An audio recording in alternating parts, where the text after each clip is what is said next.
दोस्तों, welcome to ज्ञान zone. आज की क्लास का टॉपिक है योगात्मक एवं गुणात्मक प्रतिलोम।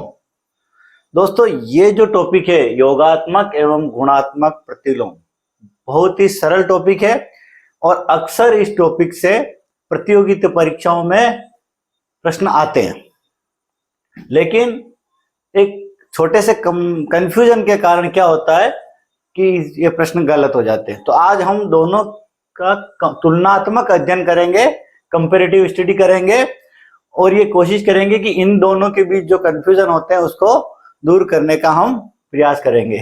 तो हम क्या करते हैं, एक तरफ लिख देते हैं योगात्मक प्रतिलोम और दूसरी तरफ करते हैं गुणात्मक प्रतिलोम। तो साथियों, योगात्मक प्रतिलोम और गुणात्मक प्रतिलोम इनको समझने से पहले हमको तत्समक समझने पड़ेंगे कि योगात्मक तत्समक क्या होता है और गुणात्मक तत्समक क्या होता है। तो पहले हम योगात्मक तत्समक सीखेंगे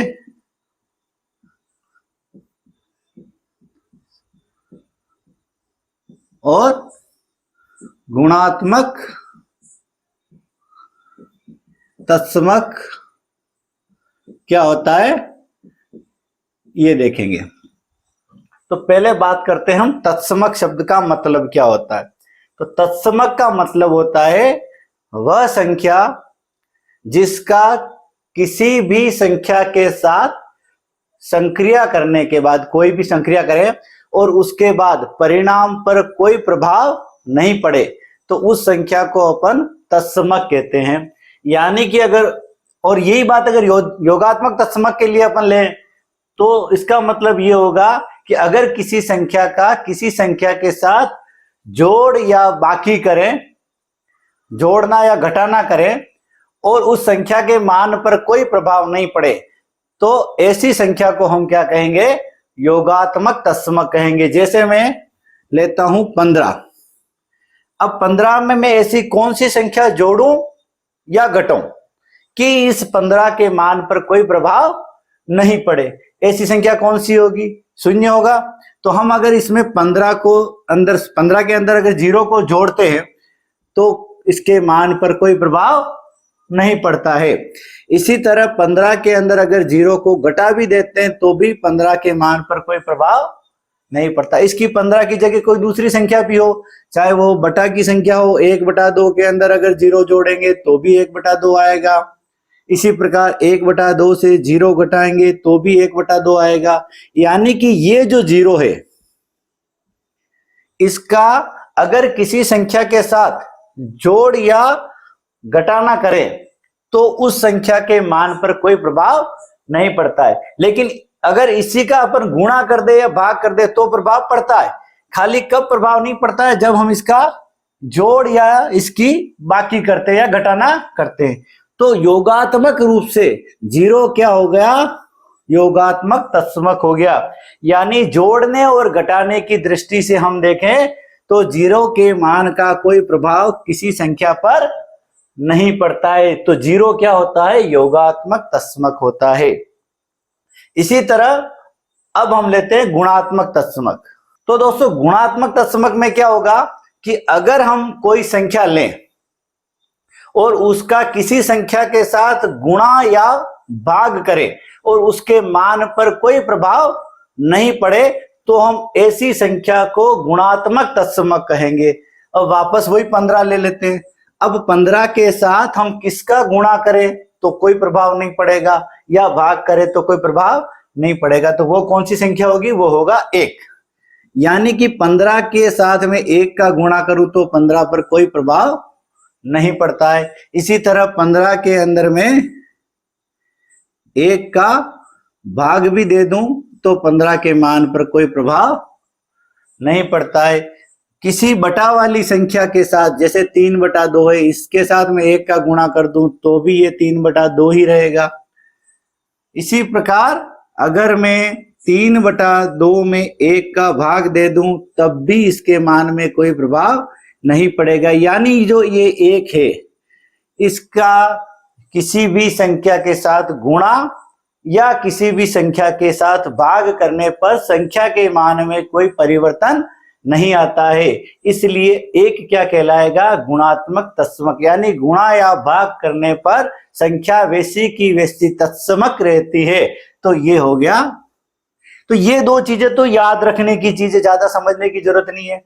क्या कि भाई गुणात्मक तत्समक क्या होता है? 1 होता है। योगात्मक तत्समक क्या होता है? वो होता है 0। इसमें क्या होता है, कभी कभी उल्टा हो जाता है, तो उस चीज को हमको ध्यान रखना। अब हमको आना हमारे मेन टॉपिक पे, योगात्मक प्रतिलोम क्या होते हैं। योगात्मक प्रतिलोम का मतलब होता है किसी संख्या का योगात्मक प्रतिलोम वह संख्या होगी जो उसमें जोड़ने पर योगात्मक तत्समक आ जाए। समझने की कोशिश करते हैं। यानी कि अगर मेरे को 15 का योगात्मक प्रतिलोम निकालना है, योगात्मक प्रतिलोम किसका? 15 का, तो वह संख्या होगी जो इसमें जोड़ने पर ये आ जाए। तो 15 में क्या जोड़ने पर ये आ जाएगा? यानी योगात्मक तत्समक आ जाए। यानी योगात्मक प्रतिलोम के अंदर टारगेट क्या होता है? योगात्मक तत्समक निकालना। यानी 15 में मैं क्या जोड़ूं तो ये आएगा, वो होगा -15। ठीक है, तो ये बराबर हो जाएगा 0। यानी ये दोनों संख्याएं आपस में क्या हुई? योगात्मक प्रतिलोम हुई। एक दूसरे की जोड़ की दृष्टि से उल्टी संख्या ये कि अगर इसमें ये जोड़ा जाए तो 0 हो जाएगा और इसमें ये जोड़ा जाए तो 0 हो जाएगा। इसी प्रकार अगर मैं कहूं कि 1/2 का योगात्मक प्रतिलोम क्या होगा, तो सीधी सी बात है, वो होगा -1/2। ये भी बराबर 0 हो रहा है। इसी प्रकार से मैं कह दूं कि -3 का योगात्मक प्रतिलोम क्या होगा, तो -3 में हम क्या जोड़ेंगे? प्लस के 3 जोड़ेंगे तो वो हो जाएगा 0। यानी कि देखो कि संख्या और उसके योगात्मक प्रतिलोम में फर्क किस चीज का है? फर्क है चिन्ह का। अगर संख्या प्लस की है तो योगात्मक प्रतिलोम माइनस में आएगा। इसी प्रकार संख्या यहाँ प्लस की है तो योगात्मक प्रतिलोम माइनस में। इसी प्रकार संख्या माइनस की है तो योगात्मक प्रतिलोम। तो योगात्मक प्रतिलोम होता क्या है? योगात्मक प्रतिलोम वह संख्या होती है जो किसी संख्या में जोड़ने पर दोनों संख्याओं का मान क्या हो जाएगा? 0 हो जाएगा। वो दोनों संख्याएं आपस में योगात्मक प्रतिलोम कहलाएगी। ये तो समझने की दृष्टि से।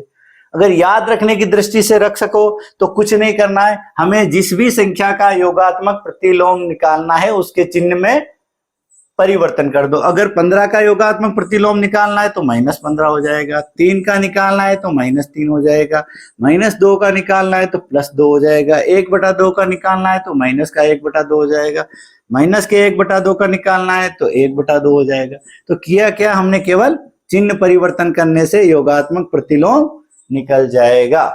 यानी किसी भी संख्या का हमको अगर योगात्मक प्रतिलोम निकालना है तो योगात्मक प्रतिलोम होता तो क्या है कि उन दोनों संख्याओं को जोड़ने से 0 आना चाहिए, और निकालने का तरीका क्या है कि खाली चिन्ह बदल दो।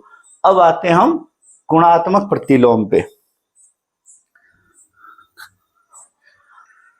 तो साथियों, गुणात्मक प्रतिलोम में क्या होगा? गुणात्मक प्रतिलोम के अंदर हमको वो संख्या ढूंढनी है जिसका दी गई संख्या के साथ गुणा करने पर गुणात्मक तत्समक आ जाए, यानी कि 1 आ जाए। अगर तुमको कोई कह रहा है कि 2 का गुणात्मक प्रतिलोम निकालो, अगर योगात्मक प्रतिलोम निकालोगे तो -2 होगा, +2 -2 0 हो जाएगा। लेकिन गुणात्मक प्रतिलोम निकालना है तो क्या लाना है? 1 आना चाहिए। तो इसका क्या तरीका है कि इसको अपन मानेंगे तो क्या होगा? 2/1। इसको पलट दो तो इंटू 1/2 करके क्या हो जाता है? कट के ये आ जाता है 1। यानी कि 2 का योगात्मक प्रतिलोम क्या हुआ? 1/2। क्या करना है? हमको अंश और हर को आपस में पलट देना है। जैसे 3/2 है, इसका गुणात्मक प्रतिलोम होगा 2/3। तो ये कट के कितना आ जाएगा? 1। समझ में आ गया?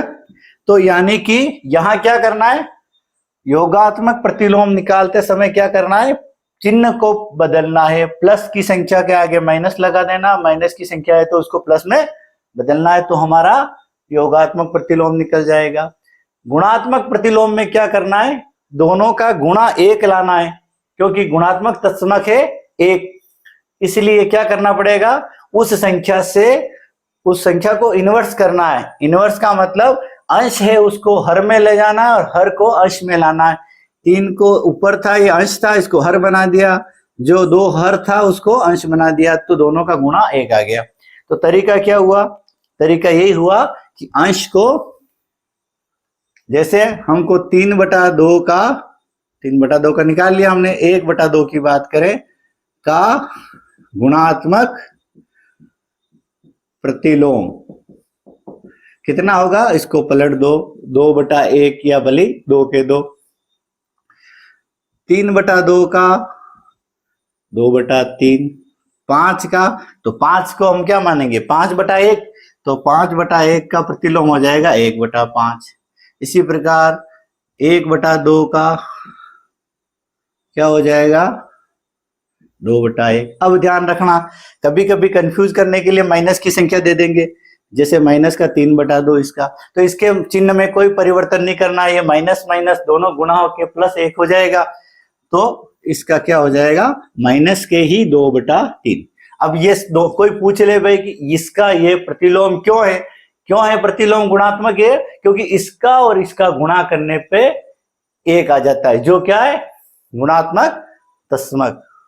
ठीक है, तो साथियों आशा करता हूं समझ में आया होगा, एक छोटा सा टॉपिक था। आज के वीडियो में बने रहने के लिए धन्यवाद, और इसी तरह कल किसी नए टॉपिक के साथ फिर मिलते हैं। धन्यवाद।